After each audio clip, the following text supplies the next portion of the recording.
Alberto, you are running Predictable Premium. You're helping life insurance agents to sell their businesses, and you're crushing it on the School Games leaderboard. You're currently making $123,000 per month. I'm checking you pretty much every single day, and you're growing every single week. And I want to dive more into Skool and kind of how you grow on Skool and what you do on Skool. But I'm also very curious about your entrepreneurial journey. So if we can begin there, like, how and why did you get started with entrepreneurship? I didn't even know what entrepreneurship meant till I was 18 years old. I remember a friend of mine said, I want to be an entrepreneur. And I was like, what's that? But then I realized that it was always kind of in me, I just started washing cars, people's houses. I'd go knock on their door and wash cars. So maybe that was my first business. I had in high school, which is, at 14 years old, 15 years old, I had a friend of mine that was kind of a big guy, trying to be nice. He was a fat guy.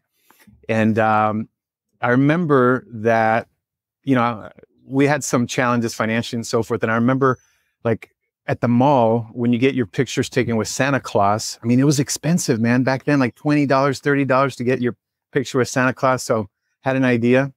I got a Santa Claus costume for my my big friend, and we ended up going to a swap meet. Like a swap meet. I don't know if you know what that is in Europe. Just a bunch of little stands selling stuff, usually like in a parking lot. Nothing fancy at all. And we charged $3 for kids to have their picture taken with Santa Claus, and we just had lines of people, man. And we're making $200, $300 a day. And at 14 years old, back in the day, that was a lot of money, man, a lot of money. So that's kind of how it started, My dad was a business owner. My grandfather was a business owner. So I just saw myself, I wanted to be a business owner. I wanted to get out of school as quickly as I could, was not into sitting for 8 hours a day doing nothing. I mean, I had too much energy for that, and so that's how it started. I started selling Kirby vacuum cleaners. I don't know if you know those, at 19 years old, excuse me.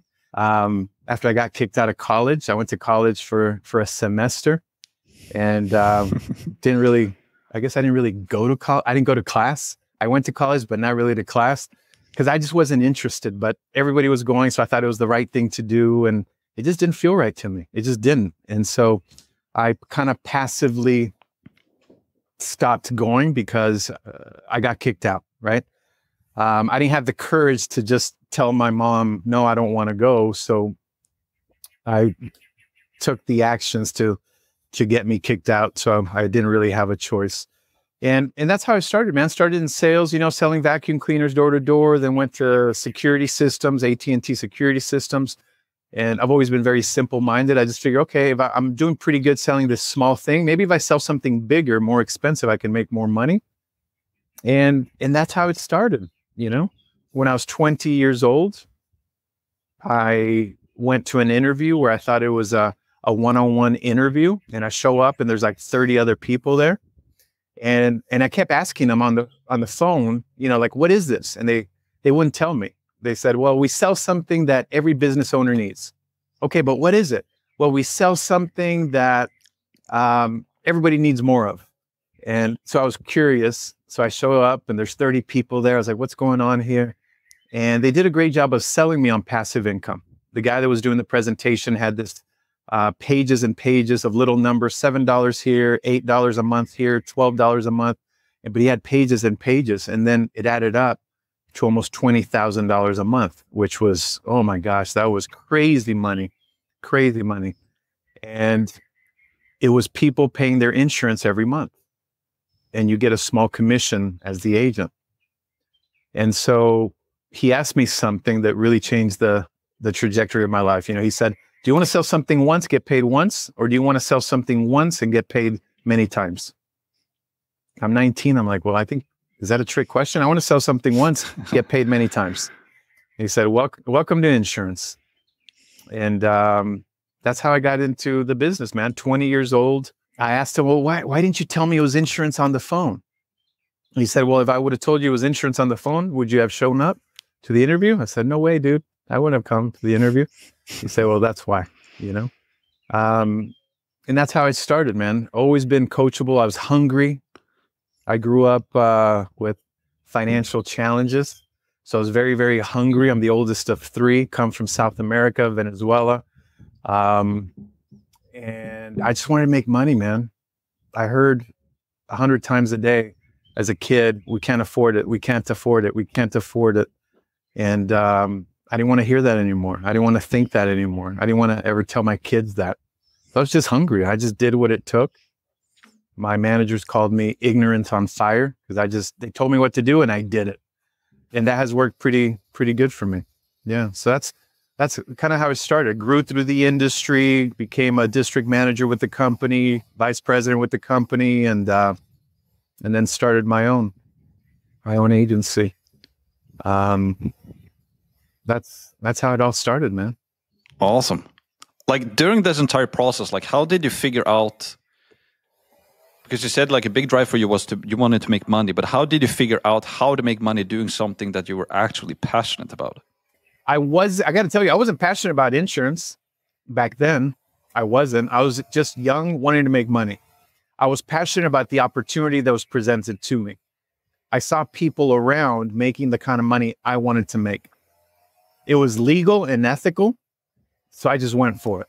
But, you know, the fact that he said, well, if I would have told you it was insurance, would you have shown up? Well, no way, dude. I didn't picture myself selling insurance. That wasn't cool. That wasn't, you know, so I was passionate about making money, having money be a tool for me to give me the freedom and the options, the choices in life that I wanted. That's what I was passionate about. So I think that's a good point, Max, because a lot of people today, I feel like a lot of people today want to skip that part and they feel entitled already to do what they want, when they want, earn the money they want, doing what they're passionate about. And there's some lucky ones that get to do that. But the majority of the people that I've seen, business owners, whether it's the Grant Cardones of the world or the Mark Cubans of the world, dude, they started doing stuff that they did not like. And they paid their dues. They earned the right to then do the things that they really like. So I think that's something that's really important, you know? Awesome. Like I went to a YouTube video and I saw one of your old videos. You're in the pool and you're talking about Rich Dad, Poor Dad by Robert Kiyosaki. And you also just touched upon like your big drive was you grew up without money and you wanted money. Like how did you figure out how to not only make money, but like what to do with the money and be smart with the money? So, man, it's been a long journey. It really has. I don't know if you're familiar with a guy named Brian Tracy, right? He's a pretty big business guy. He's older now.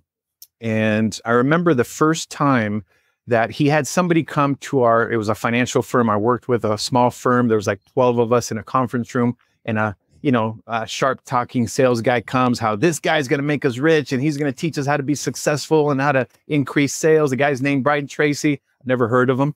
Again, I'm like 21 years old now, 22. And my head was thinking scam the whole time. You can't teach me how to be successful. You can't teach me how to make money. That's where my brain was at. But I think that mentors are so important, you know, and at the time, maybe I think I got lucky with somebody that mentored me, which I didn't even realize till years later. The number one guy in our financial firm, I'm 21 years old at the time. He's probably 55 years old. He was making $600,000 a year back then, which I thought, again, it's like, it's easier to go to Mars than make 600 grand a year. That was just a number I couldn't even understand or comprehend, right?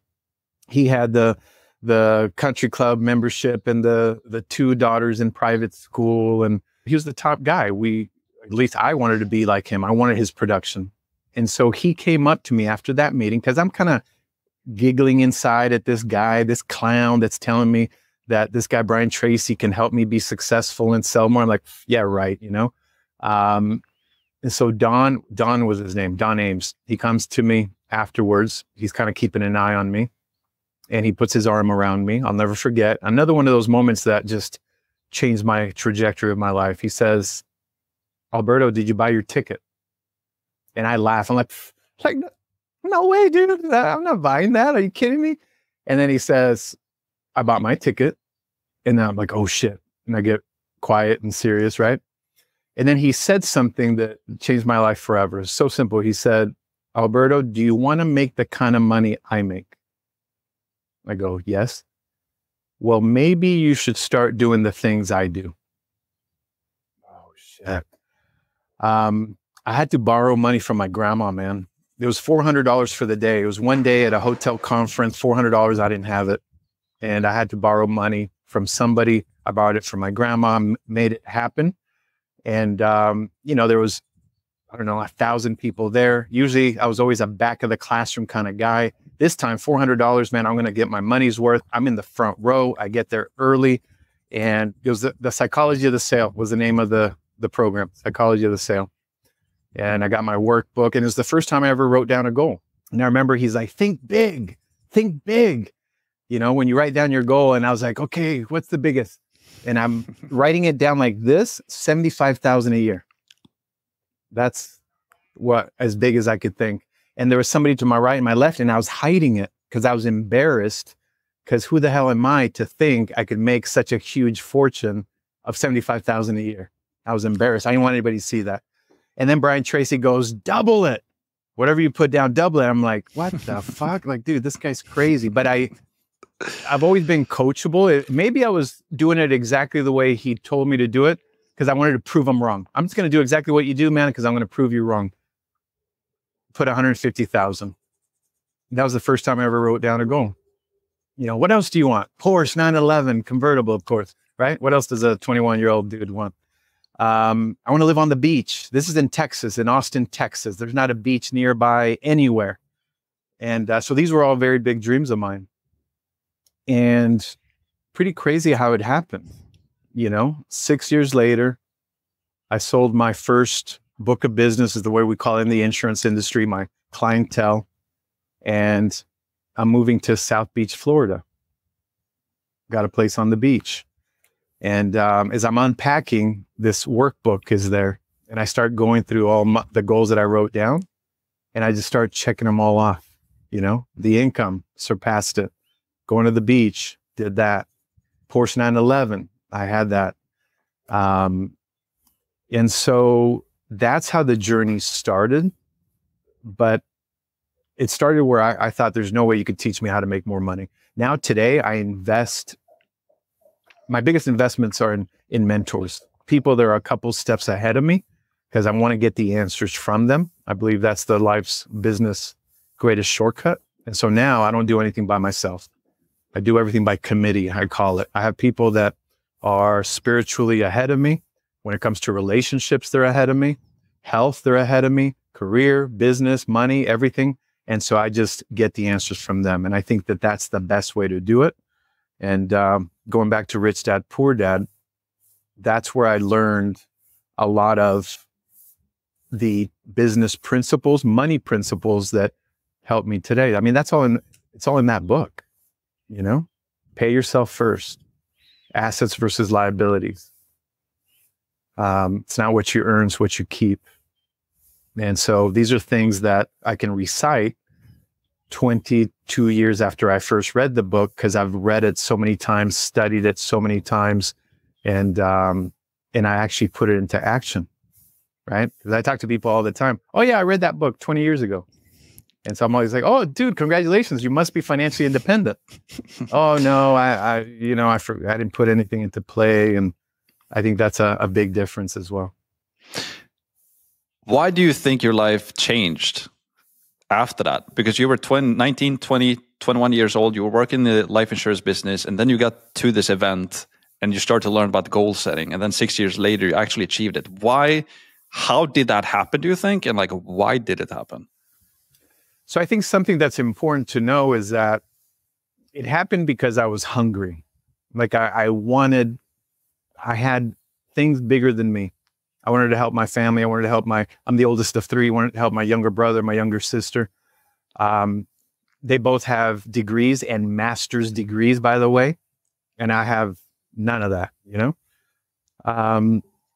But at the same time, like I think every good entrepreneur, I ended up losing everything twice in my life. Last time was about 15 years ago. So I've been very mindful with everything for the last 15 years. But I think that to have long-term success, we have to grow from the inside. You know, everybody wants their outside circumstances to grow. Fancier house, car, income, but they don't want to grow from the inside. And you can't have long-term success that way. You can maybe have a good month. You can even have a good year, but sooner or later, like Bob Proctor would teach me, you will never out-earn your self-image. And so that's what happened to me, where I would make the money because of the hustle, because of the hunger, but then I would find a way to self-sabotage because my inside had not grown to where my outside circumstances would, right? We see that with like football players, rappers, lottery winners. They make all this money and then they end up losing it always because they didn't grow from the inside, and we'll always come back to what we're comfortable with. So again, man, it's been a long journey. I think that's something that's important, is that I learned my lessons. Those two big losses where I lost everything were my biggest teachers. Like, I'm so glad that happened now. It's very easy for me to say it. If you would have talked to me 15 years ago, I would have been like, hell no, it's not fair. This isn't fair. I worked so hard.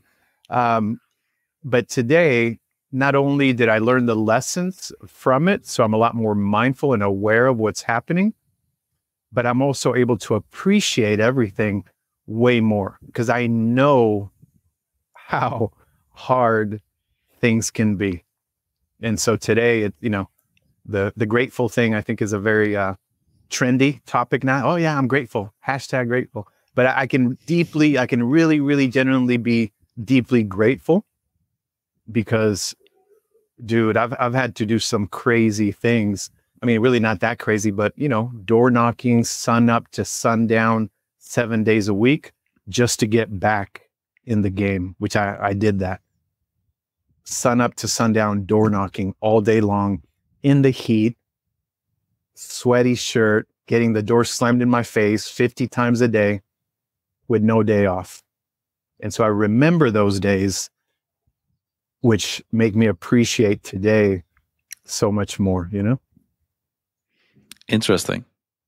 And so, like, growing from the inside, and as you said, Bob Proctor said, you can never outgrow your self-image. Like, what do you do practically to constantly improve your self-image so that you're constantly evolving? Oh my goodness, how long do we have? It's a daily thing, man. It's a daily exercise, you know? And today I teach my clients, I teach my friends. We always start the day with body, mind, spirit, right? If we want to do it in the best possible way, we start with spirit first. So every day I start with usually some sort of breath work, go into meditation. I did that today. We have a group of men that I facilitate breath work for virtually online. Did that this morning. We do it every Thursday. From that, then goes to mind. I read something positive. I have my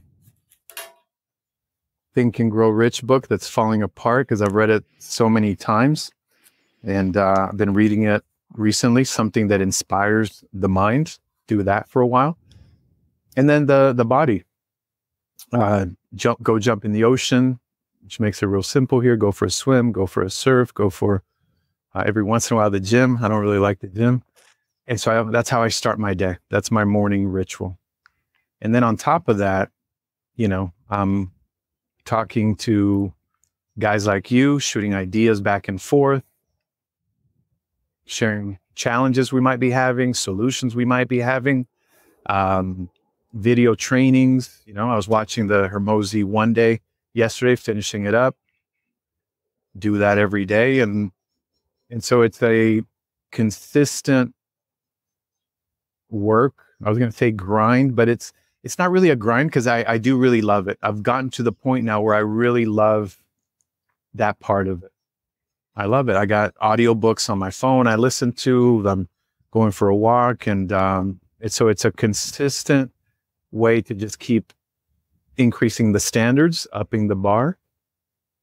And it's gotten to the point where I like it, you know, where before it was like homework, didn't want to do it. Now I like it. I look forward to it. I have quiet time every day, which is very important to make sure that I can work on myself, because the more I can do that, then the better, not only businessman I can be, but a better dad, a better husband, a better son.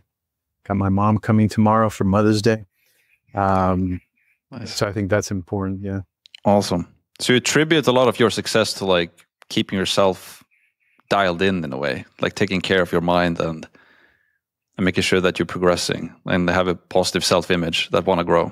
Yeah, man. Whenever I start drifting, there's a good book by Napoleon Hill, also The Devil's Advocate. And he talks about drifters, right? People that don't really have an objective. Maybe we call it a goal. And there's been times in my life where I just feel like relaxing.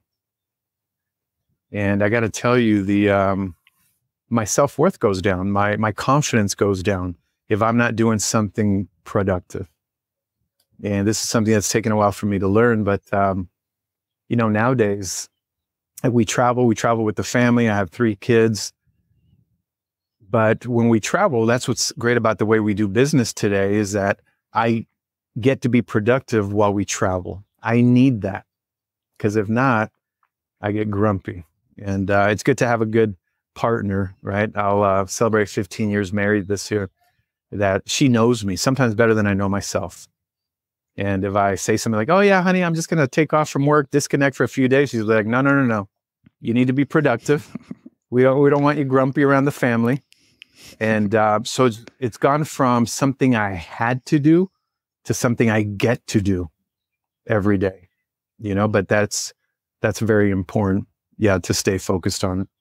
So you're 20 years old, you're getting some success. 6 years later, you're selling your book of business, you moved to Florida. And then you mentioned like it started going sideways. Like, was that when it went sideways? And like, what?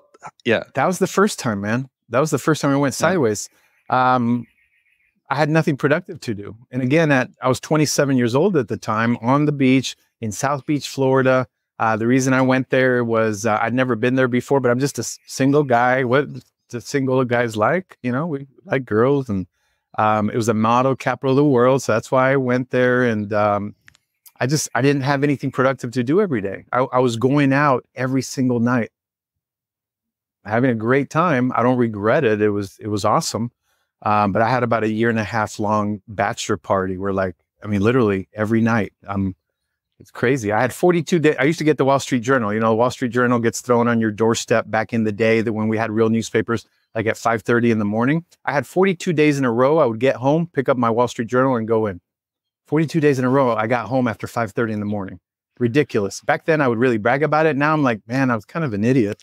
But that's what happened. Next thing I know, things are going sideways. Like you said, I was getting a monthly recurring business, which all of a sudden went away. And I thought I was never going to work again. But I think that says a lot, because people that want to retire, in my eyes, are people that really don't like what they do. You know, why would you want to stop doing what you love? Bob Proctor was a big mentor of mine, as I mentioned.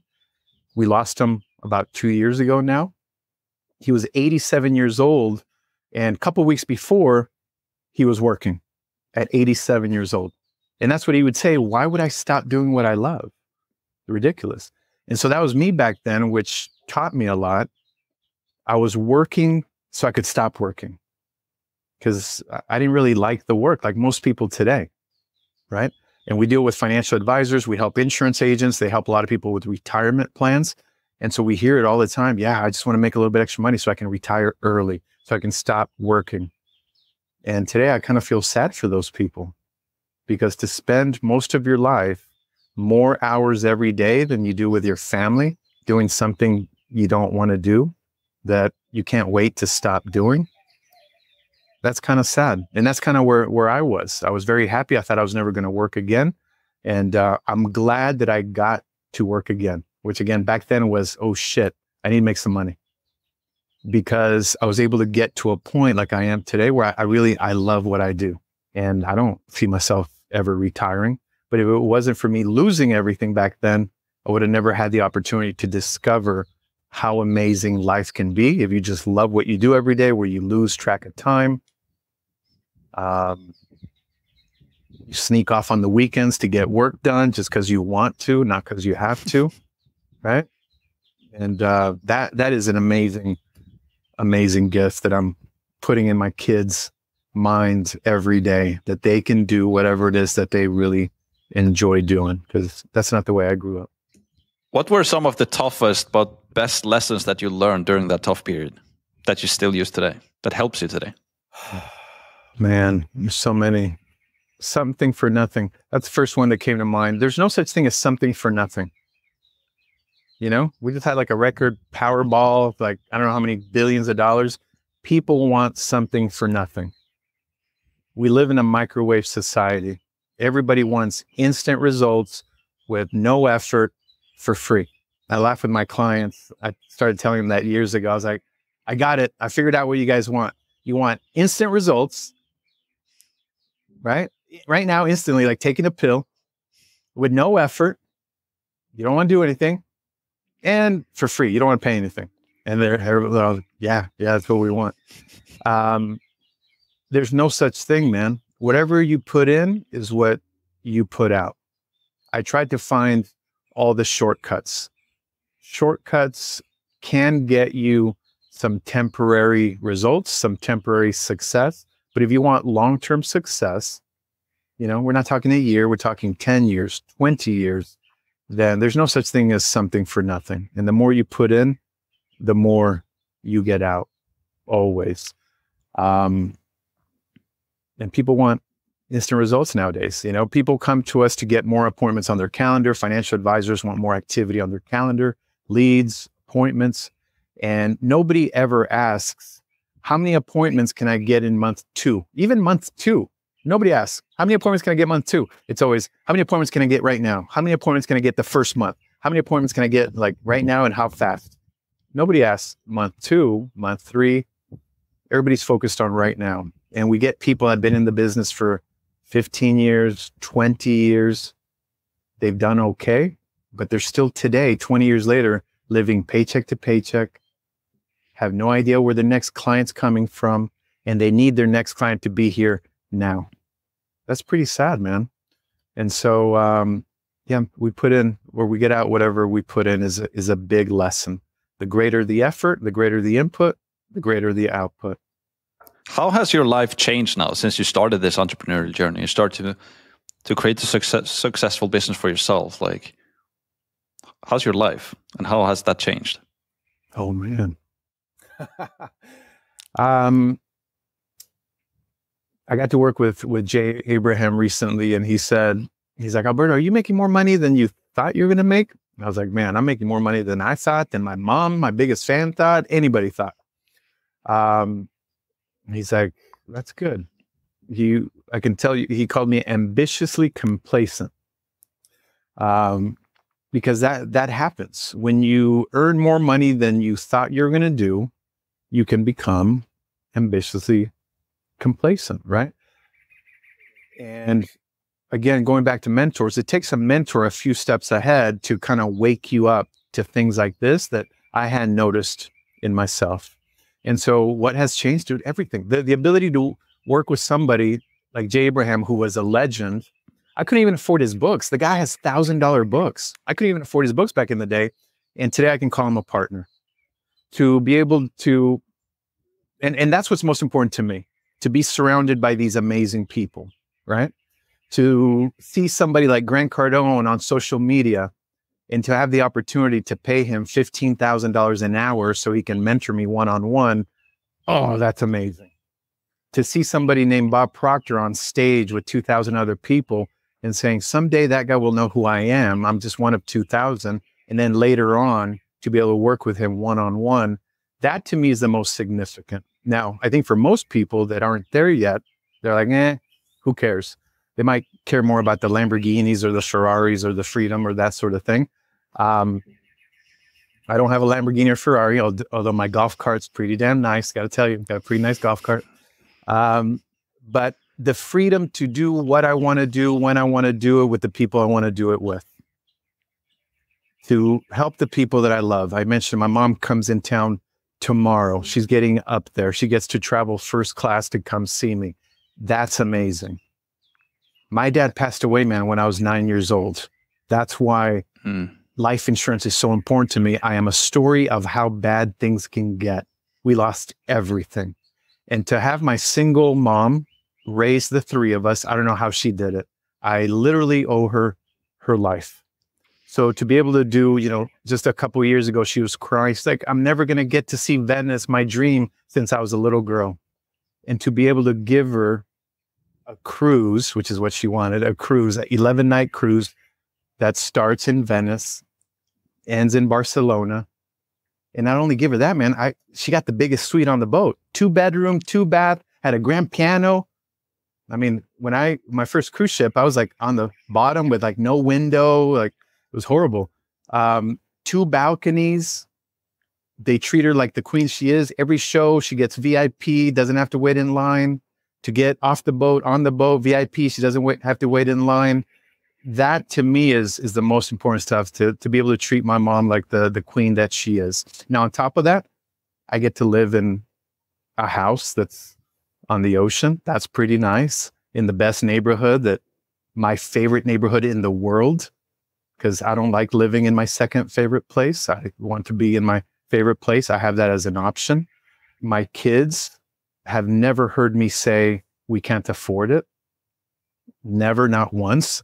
I had my son, who's 11 years old, on one of my coaching calls recently, just by surprise. And we didn't plan it. I was like, oh shit. I was like, how many times have I told you we can't afford it? And he's like, none, Dad. I don't think you've ever told me that. And at the same time, though, there was back in the day when he was little, when we were struggling, when I lost everything the last time, where that would have been the easy way out. But I just got a little bit more creative. I learned it from Rich Dad, Poor Dad, right? Where Poor Dad would say we can't afford it. Rich Dad would say, how can we afford it? And so that's what I did with my kids. But to be able to give my family what they want or what they need. My son needed a doctor a few years ago. We thought he might have had some neuro damage. Luckily, he didn't, to be able to get him the best care for that. Again, the freedom to travel around. We travel very nicely today, stay in nice places. So it's made a world of difference, man, both from, you know, the stuff that we see on social media, the nice cars and the houses, to, more importantly to me, being able to give my family and the people I care about the things that they need or want. It's so worth it. I tell people, this is the hardest thing you can do, right? Elon Musk says starting a business is like chewing on shard glass and staring into the abyss. It's fucking hard, dude. Hard. But I wouldn't have it any other way. It's so worth it. So worth it. Yeah. Mentors has been brought up quite a bit too. Like you mentioned Abraham and Grant Cardone and Bob Proctor. Like, if it's possible, like, what was like the main thing that you learned from them that has helped you the most? Oh man, the main thing, put it all into one thing. First thing that came to mind is work your ass off. Work your ass off. Don't complain. Be positive. Right? We've heard pressure is a privilege. All these guys, we don't get to see. Bob Proctor called it the invisible side of success. And I think that's one of the things we're missing today. All we see is results online. Again, the fancy cars, the fancy life, the fancy hotels, but we don't see the hustle behind the scenes, what it is that's happening. Bob Proctor worked harder than anybody I know. Grant Cardone, dude, we set up a little partnership. I didn't last with him 90 days. Like literally, I was like, I can't keep up with you. He works harder he was 61 at the time years old. I think he's 64 now. It was a couple of years ago. I couldn't keep up with him. I really couldn't. These guys work hard. And so a lot of people get to see the outside, like, I don't know, even Shark Tank, people buying all these businesses and all this glamour, but they don't see the sacrifice. You know, they don't see the guys like, I don't know, Trump losing everything back in the day when he lost everything. It was $2 billion in debt. and he's walking in the cold in New York, rainy, getting wet, to jump on the phone with his bankers from Asia. Like, people don't see that. Kissing goodbye to their family, which is the first thing I told my now wife when I lost everything last time. I said, honey, will you go back to your mom's house and move in, you know, the room she grew up in? It's more than humbling. It's embarrassing at that point. She's in her early 30s.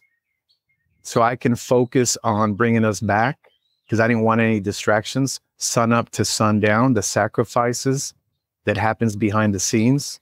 There was a great commercial with Phelps, you know, the swimmer, that said, it's what you do in the dark that puts you in the light. It showed him in the dark, working out in the dark by himself in the pool. I mean, it's probably like 4 a.m. It's dark. Nobody else is there.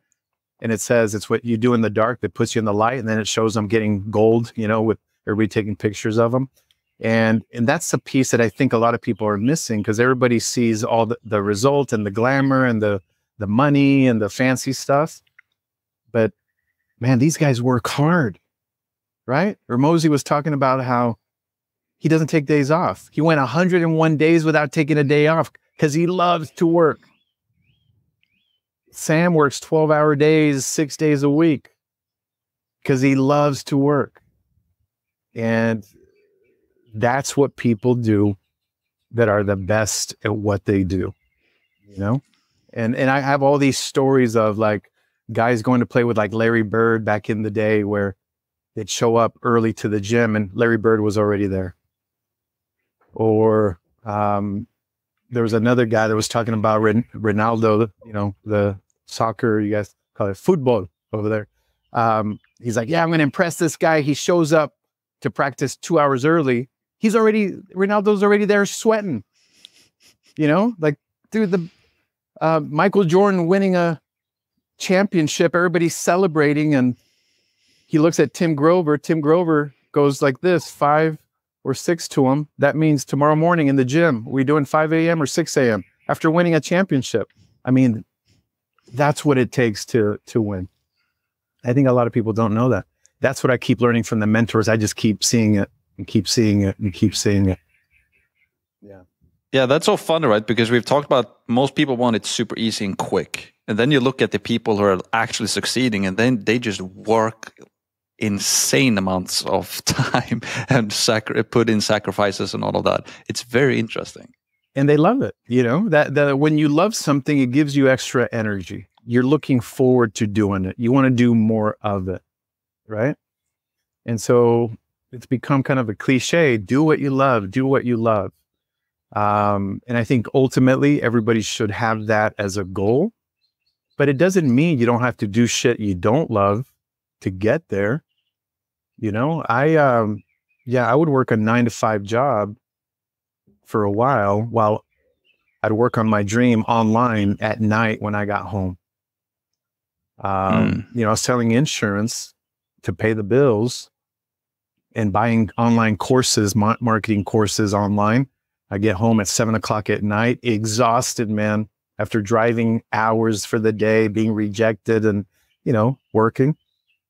And last thing I wanted to do at 7 o'clock at night is start learning about internet marketing. But that's what I would do. Tired, exhausted. And if it wasn't for that, things would have never happened. I love it. So let's talk a bit about Skool and predictable premium. Like, you're crushing it. You're the second biggest Skool community right now, making over $123,000 per month, and it's growing every single week. Like, how do you grow this community? Get more people in there, man. That's it. Yeah. We right now today, if we want to get, you know, specific technical, we're doing a lot of outreach. We have an AI system, a texting system that is reaching out to people, just saying, hey, we can fix this problem, right? Because at the end of the day, people only buy things for 2 reasons: either fix a problem or a pain they have, or gain some sort of pleasure or a desired outcome they want. And so we focus on that. And that's something that's very important, I think, Max. most people really don't know what their client wants. They don't know what problem they urgently need fixed. And so they're guessing, and it doesn't work out too good. And so that's how we're doing it. I started doing it just myself and jumping on phone calls with people, making appointments, jumping with phone calls with people. We now have 2 salespeople that are doing that full time. Second one just started, so you should see the numbers start ramping up even more. And now we're recruiting. So we're going all in on this. It's something that people really love. I think the friction is a lot lower than doing like a high ticket program. Monthly membership is a lot better. I think for us also, it keeps us more honest, meaning I got to earn my client's business every month. If I don't earn their business, if I don't provide more value than what they're paying us, they're gone. And so I've noticed that we've even upped our game, our effort in providing more resources, more support, which I like that. I like that accountability, And so that's what we're doing consistently. So we're putting people in there every single day. We put 3 people in there yesterday, which was actually a little bit of a slower day. We have a guy named Ryan who things just clicked on Friday alone. He just put in 5 people by himself. And so that's how we're doing it. Awesome. So in terms of traffic, it's like outreach. To conversion, it's a call. And then in terms of retention, it's how do you keep customers continue to pay? It's support and value, continuous value, or how do you do that? Yeah. So the retention is our number one focus right now. In the insurance business, we call it persistency. And that's what builds these huge insurance companies. So I think it's a little bit of an advantage for us. I mean, not really an advantage. It's a perceived advantage because I know how important it is. Some people might not know how important it is. I've had the opportunity to talk to like CEOs of companies. The first billionaire I ever talked to, his grandfather started the insurance company, gave it to his dad, and now he runs it. And I remember he told me that. I always thought most people would think you just need low claims, right? Nobody making claims and you make money. And he said, no. Low churn, basically. We make money. High persistency is what we call it. Get persistency through the roof. We can have as many claims as doesn't matter. We print money. We can have low claims, low persistency. We go out of business. And so that really stayed in my head as I kept doing business, quality business. We want people to have the right expectations so they keep paying every single month their insurance. It's the same thing with this. So I think it begins with the very beginning. It's in our script. We say, hey, this is not a get rich quick scheme. It's going to take work. You're going to have some ups and downs, just like you do in business. There will be times you want to quit, but you just keep going. And so setting the expectations up front, I think, is very important. And then from there, I think we're experimenting like everybody else, right? It's such a new thing that, yes, we have more support than ever before. We're adding one-on-one support like CSMs. We're adding that. I think that'll be helpful. We have an event a month with like a big hitter from our community. That alone is more valuable than the price we charge. So I think that's something that's important that I got from one of the recordings too, is to have basically every feature, every call, every training, you fill in the blank, be more valuable than the price they pay. Not all of them combined, but each one. So if I can have a training from one of our clients, works with a company that has 65,000 advisors. He's number 1 out of 65,000. He's teaching amazing concepts you can't get anywhere else. We just did a big training with him. I believe, and we charge $997 a month. I believe just that training alone is worth more than $997. We're going to have another big hitter next month. Same thing, teaching a different concept. That training alone is worth more than $997. And then that together with one-on-one help, which again, I believe one-on-one help every week, private, that alone is worth more than $997. And the most important thing though is getting results, right? Because I think that's how Facebook really grew their business, where the advertising was so good, their customer service actually really sucked. Still kind of sucked, right? But I remember back in the day when I went all in on Facebook, learning through Sam Ovens, Up Level back in the day. I mean, you couldn't talk to anybody. You couldn't even chat with anybody. Customer service, horrible, but we were making money, so we kept it. And so I always think about that. Is if your customer is making money, your customer service can actually suck. I mean, we're not planning on doing that, but you know what I mean? Like if they pay us $9.97 and they're making $5,000, they're going to keep it pretty much no matter what. And I think Facebook is a great example of that. And so if they can make money plus get the amazing support that we're doing our best to give, then they should stay on forever. I love that list. Like correct upfront expectations, as you said, having a success manager, one-on-one calls, massive value, and then also bringing them results. If you can fix all of those four, like as you said, there's no reason why people should stop paying for your community. Yeah, I love that.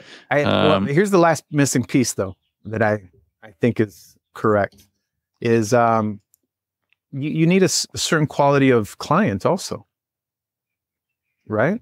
Because you can provide all those things. And I just heard in the recording of the one day, or Bo was he talking about that? How do you help retention? Very simple. Make your product better, get a better client. That is true. There are people, we just refunded somebody yesterday voluntarily. I personally sent them a message, say, hey, I don't think we can help you, but here's your money back. We wish you luck. It's just somebody I don't think we could have helped. And so as we keep also upping the quality, not only of the program, but of our client, then that'll help retention as well.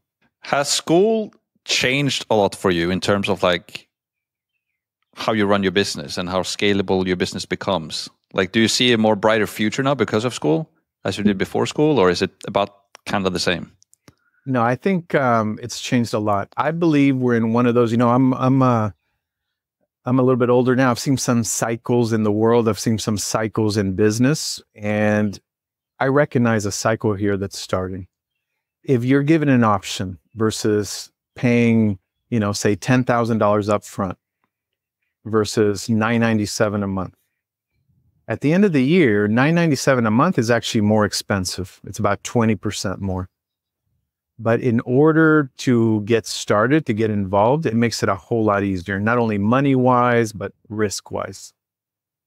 And I believe that's where the market is shifting to, and if you look back, it kind of seems very obvious. I think that software did it first with SaaS, where before companies like Salesforce, right, revolutionized that, where people were charging companies $250,000 up front to set up their software, their CRM, and here comes Salesforce and says, oh, we can do it software as a service monthly. They disrupted the industry, and it's happened with other industries as well. So why wouldn't it happen with our industry? And so personally, that's how the light bulb went off for me. Somebody was trying to sell me something, it's been a couple of months now, where they wanted their money up front. And I was thinking, it made it hard. They wanted, it's like $12,000 up front. I was like, no, guys, let me see, and when they said, well, you can have the same thing for this much monthly. I was like, oh, that's a no-brainer. It just removed all the friction, all the risk, all the fear, and I did it. And so, again, I'm pretty simple-minded with things like that. For me, I feel very hypocritical if I would rather do business this way in a monthly membership, but I'm selling to my customer in a different way. Again, like, the second best way out there. I don't like to live in my second favorite place. I don't like to do business in my second favorite way. And so if I want to do business this way, for me, when I buy something, the customer so far is saying the same thing. We went from onboarding 25 to 30 agents a month to we more than doubled that the first 30 days. And then this month we'll probably double it again, do over 100 this month. And so it's the customer saying, yep, this is what we want. Yeah, that's insane. There's so much I want to unpack here, but I'm aware of the time. Yeah, I love this. That's amazing. So if if somebody's then like starting out with Skool, doesn't matter like what business model they're going for, like what advice would you give to somebody who's starting with Skool or in entrepreneurship in general? But Skool would be interesting as well to hear from you. Okay, so Skool or entrepreneurship, you got to use the resources you have, right? I noticed that a lot of these guys having success in Skool have a big audience, right?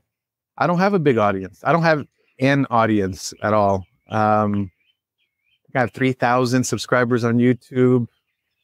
What else do we use? Facebook, I think I have like 10,000 or something. Anyways, I don't have an audience.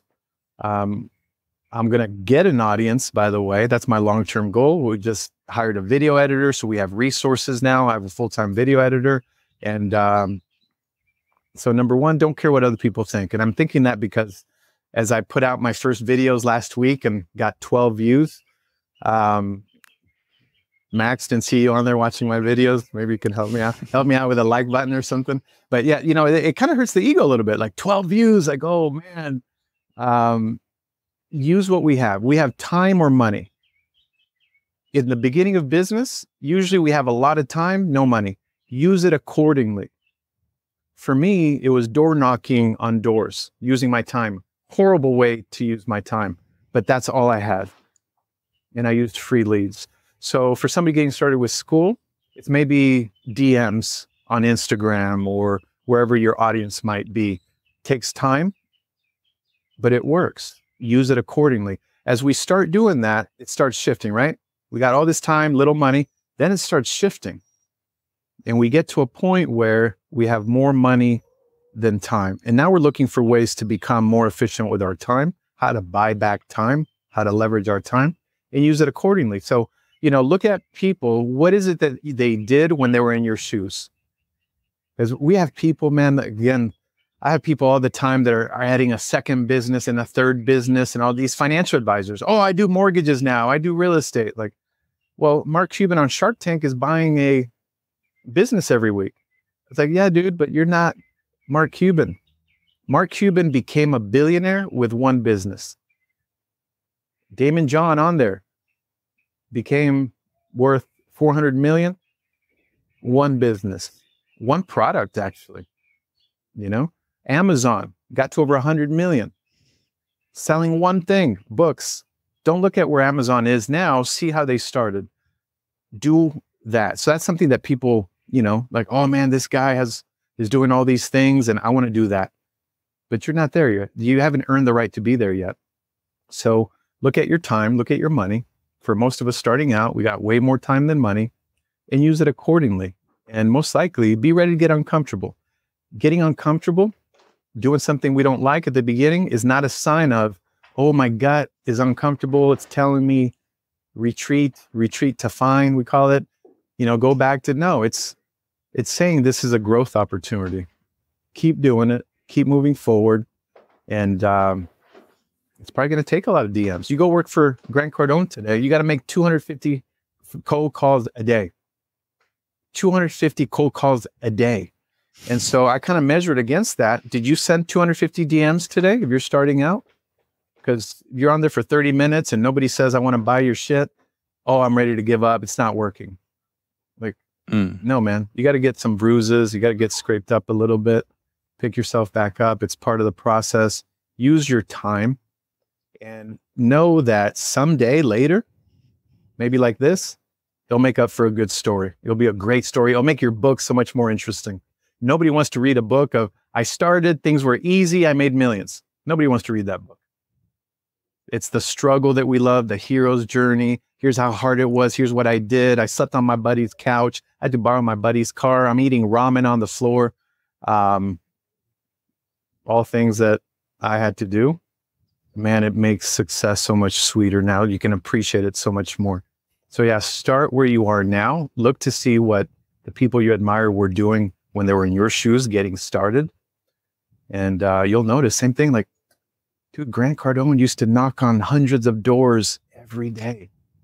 He used to fly to Canada during Thanksgiving because in the US, everybody was shut down for Thanksgiving. He'd go to Canada so he could keep working during Thanksgiving. Like, that's insane, man. So That's what we got to do. Love it. Hard work.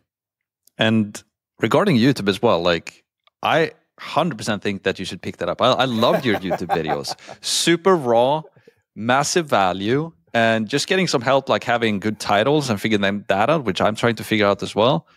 Yeah. You're gonna crush it. So I'm looking forward to watch your YouTube videos. Nice. Awesome. That's my long-term plan, to build an audience on there. Yeah. Absolutely. Awesome. So if people want to learn more about you and follow you, and both for like buying your stuff and like joining Predictable Premium, where do you find that? And also like, where do you learn more about you as a person online? Ooh, it's funny because I've been pretty quiet online until recently. We just started putting out YouTube videos last week recently, right? So you can go to my YouTube channel. Is my name, Alberto Riehl, last name Riehl. There's not many of those in the world, so pretty easy to find. YouTube would probably be a good place. We have our group on Skool, Predictable Premium. I actually also have another group called Limitless Men. It's for men. It's the type of things that I'm very passionate about, like personal development.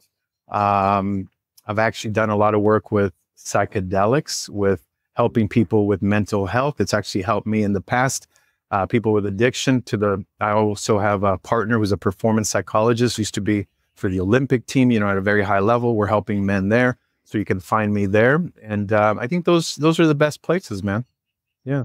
And Limitless Men, is that on Skool as well? That's on Skool as well. Yeah, we have, we just started that a few months ago. We have a little bit over 500 members now, all men. And really, as people start asking me about what kind of questions like you're asking, what is it that really helped me become more successful long-term? Because it's funny, I show up to masterminds now and I have like 19-year-olds that are crushing it, going, holy shit, Alberto, I've been watching you since I was 10 years old, man. And I'm like, wow, I guess that's a long time here online. And people ask me, how is it that you keep going and you keep going? And it's some of the work that we talked about before, the morning rituals, the personal development, the visualizations, the exercises. And so as I started having more and more people ask me about that, which is kind of how my insurance business started. I became #1 out of 12,000 agents, and people are like, dude, what are you doing? And I just started telling them for free, here's what I'm doing. Try this, try that. And I really liked it, and I was doing it for free. And so this other group kind of started similarly, Max, where now people are also asking at a high level, like, man, I thought when I made $1 million a year, or I just had a gentleman reach out to me. He's like, I just got to 200,000 a month, and I thought it was all going to be like parades and unicorns and rainbows, and I'm missing something. I don't feel the fulfillment I thought I was going to feel. And say, welcome. That happens, And so it's created for that, to help men with what's really important, figuring out what's important for them, find more meaning, more purpose. Fulfillment at the end of the day is something that's very important. And that's what performance psychology is, not only performing at a higher level, but having a higher level of fulfillment while we do it. So what's better than that? Performing at a higher level and being happier while we do it. And so that's what we're helping men to do, creating better men, stronger men, so we can be better dads and sons and spouses. And it's a cool project, man. Check it out. Awesome. Yeah, I am literally going to check Limitless Men out directly after the call. I'm super pumped about that myself. Yeah. That's awesome, man. Yeah, that's where we did breath work this morning, facilitated breath work. And it's the oldest medicine of the world, just oxygen. And it's amazing what it does. It makes your body alkaline for 4 hours. Disease can't grow there. Cancer can't grow there. Just by breathing a certain way, it's pretty amazing stuff. So that's some of the tools that we share. Love it, Alberto. Thank you so much for your time. Awesome, man. Awesome. Great to be here, man. Thank you.